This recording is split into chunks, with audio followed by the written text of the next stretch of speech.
Hello welcome to my channel. ఈరోజు కమ్మటి గోంగూర పప్పు ఎలా తయారు చేసుకోవాలో చూద్దాం నా స్టైల్లో. దీనికి నేను ఎర్రకంది పప్పుని యూజ్ చేస్తున్నాను.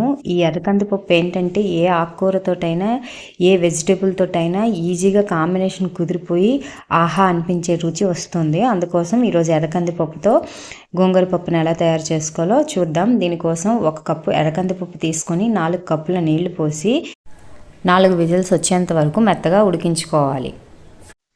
గోంగూర తీసుకొని మట్టి అది ఏమీ లేకుండా 4-5 సార్లు శుభ్రంగా నీళ్లతో కడిగి ముక్కలుగా కోసి పక్కన పెట్టుకుందాం.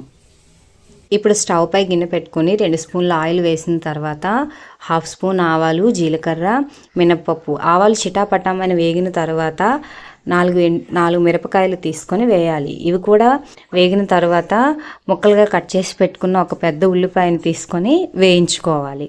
ఈ ఉల్లిపాయ ముక్కలు కూడా కొద్దిగా వేగిన తర్వాత 5 రెబ్బల కరివేపాకు వేసుకొని వేయించుకోవాలి. ఇదంతా బాగా వేగిన తర్వాత ముందుగా కట్ చేసి పెట్టుకున్నటువంటి గోంగూరను కూడా ఈ పోపులో వేసి పెట్టుకోవాలి.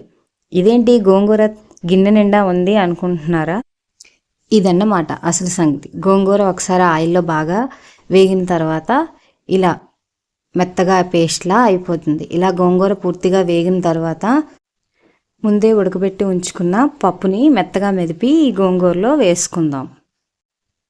1/2 టేబుల్ స్పూన్ పసుపు, రుచికి సరిపడేటంత ఉప్పు వేసుకోవాలి. అలాగే 1/2 టీ స్పూన్ ఇంగువను కూడా వేసుకోవాలి.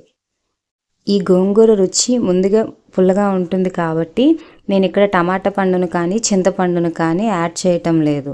అలాగే పప్పు బాగా మరిగిపోయిన తర్వాత దించే ముందు కొద్దిగా కొత్తిమీర వేసుకొని ఒకసారి మరగపెట్టుకొని దించుకున్నట్లయితే కమ్మటి గోంగూర పప్పు అనేది సిద్ధమైపోతుంది.